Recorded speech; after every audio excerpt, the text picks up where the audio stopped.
this Ed Reed thing, Mike. At Well, HBCU strike again. Well, I know people are probably like, "Yo, why are you guys covering this?" I think this brings in the because we're question of socially hip hop aware. because they blame the hip hop music and the lyrics that were playing in the back of his IG live as to why they fired this man. So, for people who don't know, I'm just gonna, kind of sum it up. Ed Reed was given an offer at Bethune-Cookman to coach their college football team.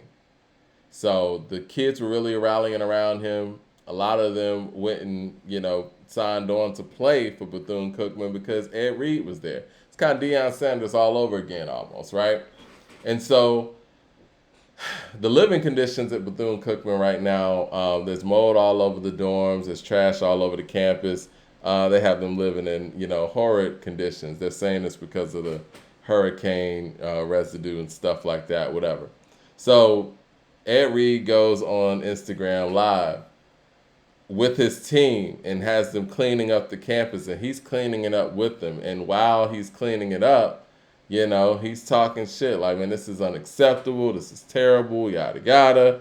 And so powers that be saw that, and I guess they rescinded their offer to hire him on as a coach. So basically, he was kind of fired before being officially hired.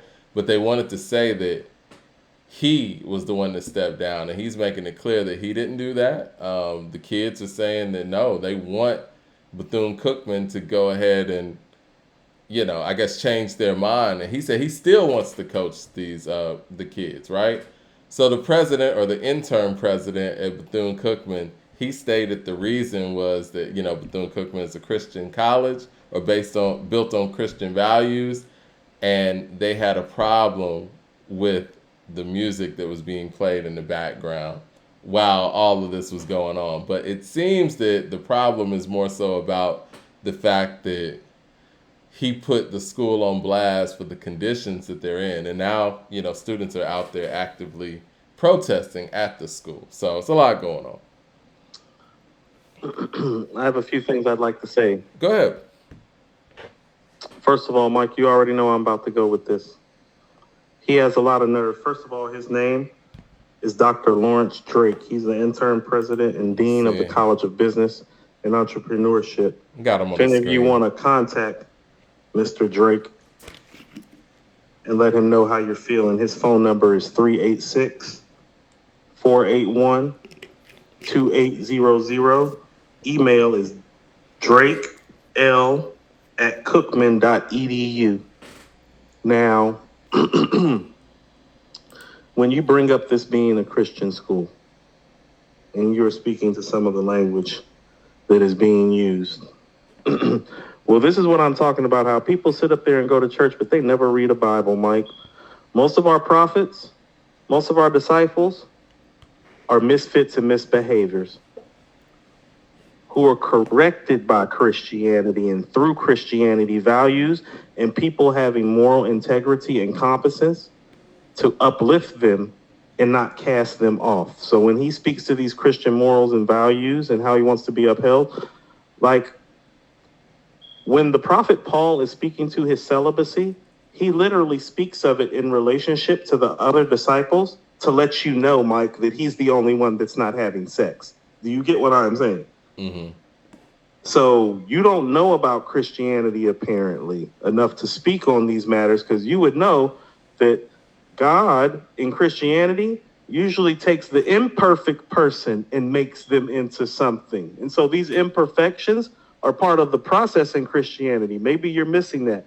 I actually want to go to a Catholic school that I have followed my whole life called Notre Dame, Mike. Notre Dame had a coach who is now the coach of LSU named Brian Kelly. Do you know the things that I've seen Brian Kelly do on the sidelines of this Catholic, thereby also like under the Christian demagogue school? Like he has cursed at players, berated players, physically accosted players, and got to keep his job.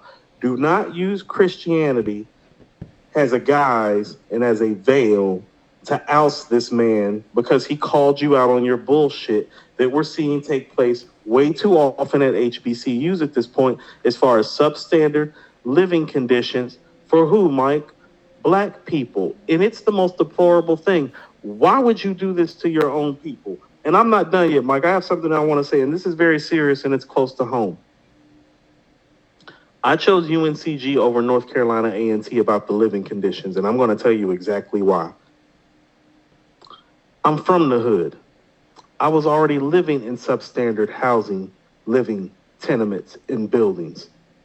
My idea of actually able academically to rise myself up out of my circumstances and go to college did not involve me environmentally putting myself in the same environment somewhat physically. Now, a lot of the people who I went to high school in West Charlotte, they lived in the suburbs.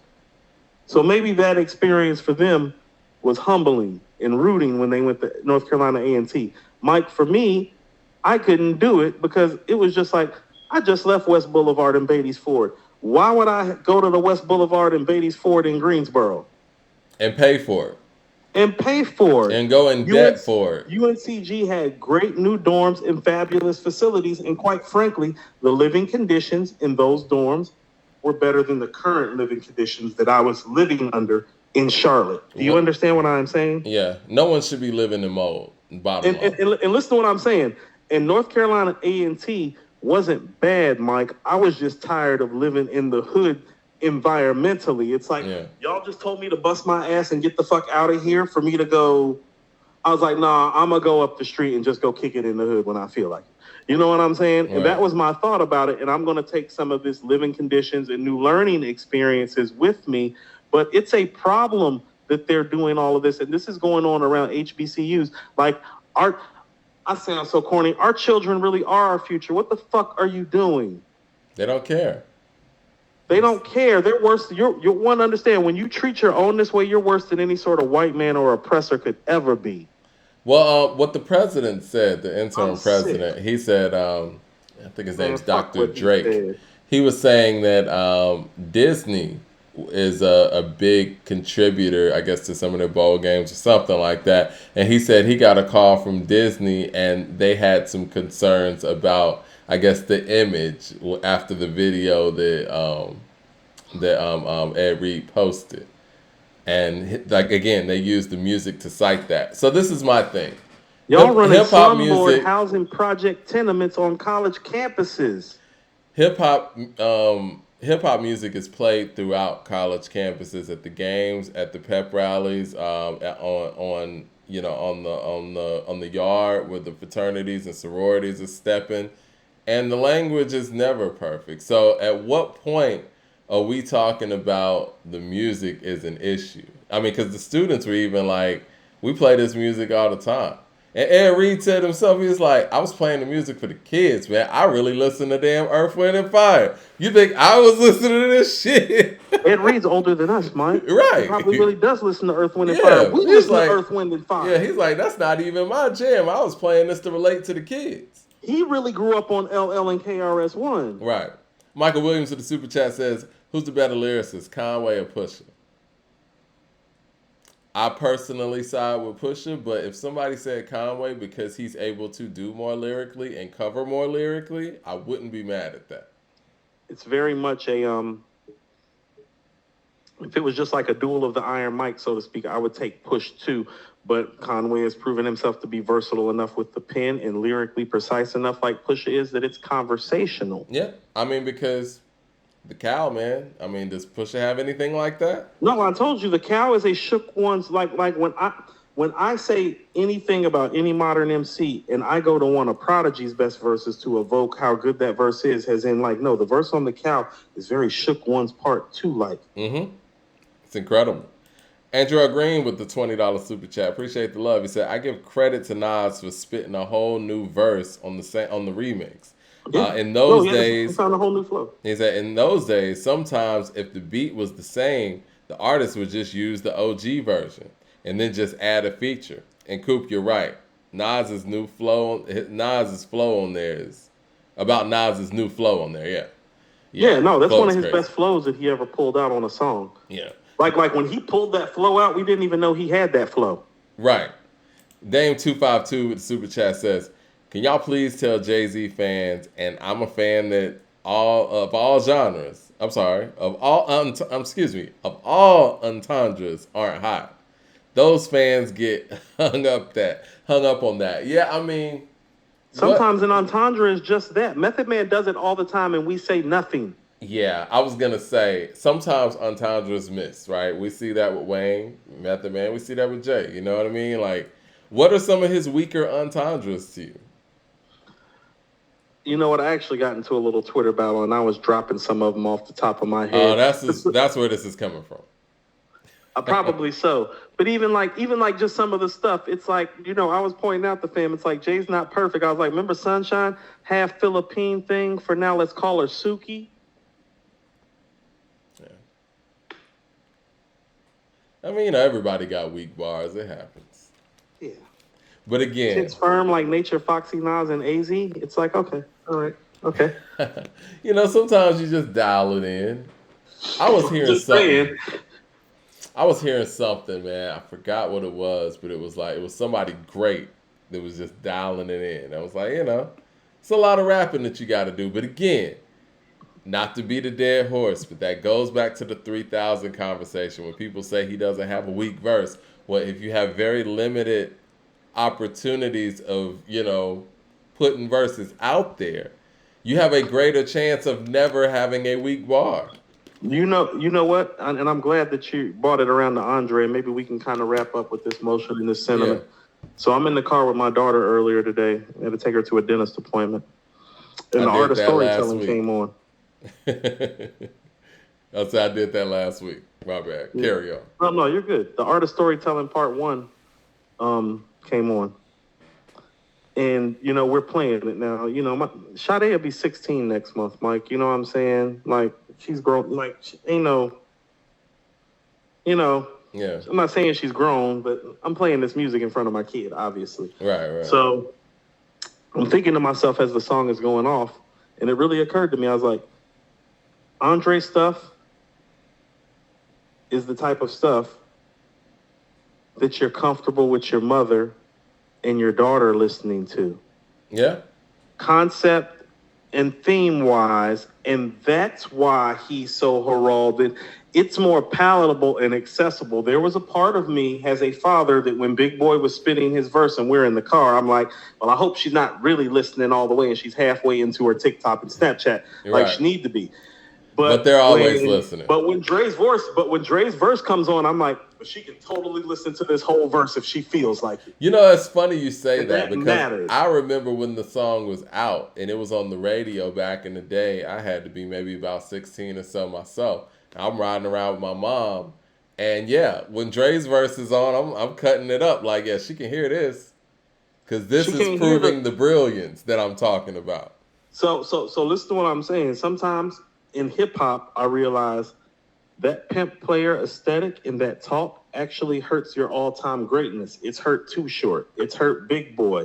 It hurts you to talk that way, actually, because I was looking at it through the eyes of the father wearing the black dad gang jumpsuit that I'm wearing, and I'm like, nah, I'm kind of cool if she misses Big Boy's whole verse, and not like the verse ain't dope, but it's like, do I want to be getting in the car with my mother, having my mother get in my car after church and have that come on randomly like it just did? Probably not. Do I want that to be the ride home from the dinner? Probably not. And so some of the flack that we give Andre, we do need to highlight some of the greatness. There's a palatability and a brilliance to him taking the everyday normal situations and making it still brilliant lyrically. Now, Susie Screw had a partner named Sasha Thumper, you know? Yeah, beginning, middle, and end, I remember her number like the summer. Even the skit that leads up to that song is brilliant, man. Cut you up. These are the reasons why I say that the album's better than Life After Death to me. You know what I mean? Like, as a collective, like, if we're talking about fitting in these concept records with these skits and these sketches and still having radio playable stuff at the same level as your album stuff, the lyricism's there, the musicality's there, I think what Big and them did was incredible on Life After Death, but as an overall piece of work, I would love to. I would take Okumina personally. Now, if somebody took Life After Death, I wouldn't be mad. But you know. So here's how I think our versus battles need to go with albums now. We need to find all the great albums that have the same number of songs and put them up against each other. Yeah. Like, if I'm not mistaken, Illmatic and Paid in Full are 9 songs apiece. But Paid in Full has those records where he's not rhyming on them, though. So we can't use that. So we might have to go to Let the Rhythm Hit 'Em. And I feel sorry for Let the Rhythm Hit 'Em if that's the case. But you get what I'm saying? It's like, no, we need to match up. Like, you need to find the album that song-wise matches up with Aquemini because Life After Death doesn't. What album song-wise that's in that top 20, 25 matches up? Because it might be a Tribe album, Mike. It might be. But you know what? This is what I'll do, man. Even with the handicap, I'll still take Paid in Full because it's bangers. I wouldn't do that if I was you. Bangers. I want to do it. I want to do it. This is what I'm saying, Mike. Like, when you say that, it's like, I love I Ain't No Joke, but is that better than New York State of Mind to you? I think it's conversational. Okay. I don't know, man. I Ain't No Joke's a classic. You know how I feel about I Ain't No Joke. It might be my favorite song on the album, but objectively speaking, it's like, I don't know. But, I mean, New York State of Mind might be the best song on the album, too, you know? But also, too, it's like, and here's what I mean about Let the Rhythm Hit 'Em is like, well, when people say Nas is inspired by Rakim, it's Let the Rhythm Hit 'Em Rakim that he's inspired by. He don't sound like Paid in Full or Follow the Leader Rakim. Nah, he doesn't. He's inspired by Let the Rhythm Hit 'Em Rakim. That's where the Mahogany sample from New York State of Mind comes from, too. Because then I'm going to have to go to My Melody, and then I know you got Soul. But My Melody falls in line with One Love. That's what I'm telling you. That's track 7 and track 7. No, My Melody's number 3. Against Life's a Bitch? Mm-hmm. That's My Melody. I mean, we can do it if you want. I want to do the LLKRS1 thing first, and then we can start parsing. Yeah. Because when I'm starting at the top, I'm thinking, well, Paid in Full and Illmatic are both top 5 hip-hop albums, and it's like, well, let's start there. It'll be an interesting conversation. Michael Williams with the super chat says, in your opinion, how far off is LeBron from being the GOAT? His longevity is unprecedented, just like Nas. I mean, I think that the history books will be very kind to LeBron, and he should be, number one. Now, I know the best player I ever saw was Michael Jordan, but, it's going to be tough to argue somebody who's number one in points, top 10 in assists, and rebounds. Like, here's what I told you. Game-wise, Kevin Durant's on the same trajectory as LeBron. Like, that's one thing. With so when you're saying that, with the assists, too? No, not with the assists. With the points, he's on mine. Like, he's literally 14th right now, and he's almost 5 years younger than LeBron. He's 14th on the all-time scoring list. But what about rebounds and assists, though? Oh, no. He's not going to touch LeBron in that. But here's what I'm saying. How about this? This is the biggest compliment I think I could pay LeBron. I've always told people it wasn't just that Michael Jordan's the greatest basketball player of all time. It was just that there was a gap between him and whoever was number 2. And I think that what LeBron has done specifically this year is show you it's like, well, no, the gap between 1 and 2 isn't big. It's still Mike at number 1, but it ain't no big gap, Mike. And if you think it's a big gap, you haven't been watching basketball. When they put these lists together in 5-10 years after LeBron's done, and if he's number 1 over Jordan, I get it. I mean, I understand. No, he's not going to be able to take the 6 for 6 away in his finals record. So I don't think it's going to go that way. This is what I'll say about LeBron, right? He's played tougher competition in the finals than Jordan did. He did. That's not Mike's fault though. Mike didn't tell Isaiah's ACL to get torn. No, you're right. To give Magic to get HIV. And granted, I still think all of those teams that beat LeBron, I think that Jordan's Bulls would have beat them too. They would have beat the Spurs. They would have beat Golden State. They would have. So all jokes aside, like that Golden State team without Kevin Durant, they don't even win a game against the Bulls, Mike. Like the Bulls don't give them a game. Beat them with Kevin Durant too. How about this? They do. Not the second team, but the first team would be the only team that would give them some run. I think that Golden State team could take 2 or 3 games off the Bulls. Yeah, I do. 36 Chambers with the super chat. Scotty can't guard Kevin Durant. Nobody can guard Kevin Durant. Nobody can, but I think Scotty would give him enough burn to make it difficult. He getting 30 on him the same way he get 30 on LeBron and Kawhi, Mike. No, like 30. No, it's KD, but I'm just saying he'll make him work. And all you got to do is make people He work. will make them work. Yeah. He will make them work. Because if he makes him work and Jordan does what he does, that offsets everything. That offsets everything. You're right. 36 Chambers with a super chat says LL versus KRS is possibly possibly for a versus. Yeah, we're doing that.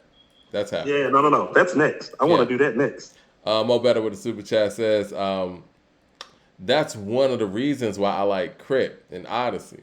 They have songs that you can play around your family that's uplifting without curse words. Definitely. No, it matters. I can play Rakim around my mom. You know, speaking of Crit, them leaving him off the list too is interesting because Crit's the one guy in his era that they kind of leave out of the conversations because he dropped out of the major label thing early. Because when he was coming in the door, it was about Crit, Cole, Kendrick, and Drake. He was right there with these guys, ASAP too. And it feels like, he's kind of dropped out of the conversation since he kind of, left Def Jam. Mad Max with the super chat says, Bron ain't nowhere near the GOAT. He on that juice since 2009, allegedly. Terrible. Not the juice. Let's wrap it up. It's time to go. All right, let's get out of here. Mad Max says Hakeem was close to MJ. He never had the help. Hakeem had help. What you mean? Not the likes of LeBron. No. Nobody's got LeBron help. Mad Max also says, what tough comp, Mike? The Spurs that Kobe was killing the Mavs. Bro, went 6 with the Heat, led by Jimmy Butler.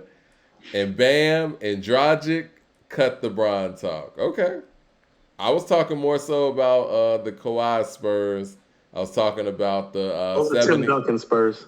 Well, yeah. Well, no, Kawhi was the MVP when they beat the Heat. He shouldn't have been. The 73 and what is it, 9 Golden State. I think he had the lowest scoring average of any Finals MVP ever, either him or Iguodala. Think about this. I'm sure it was Iguodala. And Kawhi both got Finals MVPs, mostly because they kept LeBron from totally dominating them. He just dominated them some. Yeah. Andrew Green with the super chat says, too many other superstars ate on LeBron's watch for him to be the GOAT. Once Jordan won his first, nobody else touched the chip until he retired. Hakeem. Great point. These are facts too. All right, well, we're going to holler at y'all Friday, man. Great show. We talked about a whole bunch, but yeah, great show. Appreciate y'all rocking with us. Hit like and subscribe. Hit the bell icon so you know when we're going live. Any other last words, Coop? No, we need to get our likes and subscribes up. We've been actually stuck in our like and subscribe place for the longest point since we've been on YouTube. Yeah, I feel like that's too. Yeah, spread the word about according to hip-hop. Are we getting suppressed we're not or done. Something? We're still just getting started. Yeah. I feel like we're getting suppressed or something. All right. I was going to ask you what was going on behind the scenes. I was like, hey, Mike, the numbers really ain't been running up the past 2-3 weeks like we used to the numbers running up. But okay, let's get up to 12,000 and 20,000. You know what I mean? Yeah. I want 25. I want 25 this year. I want to double the subscription. I want 25K this year. Let's get it.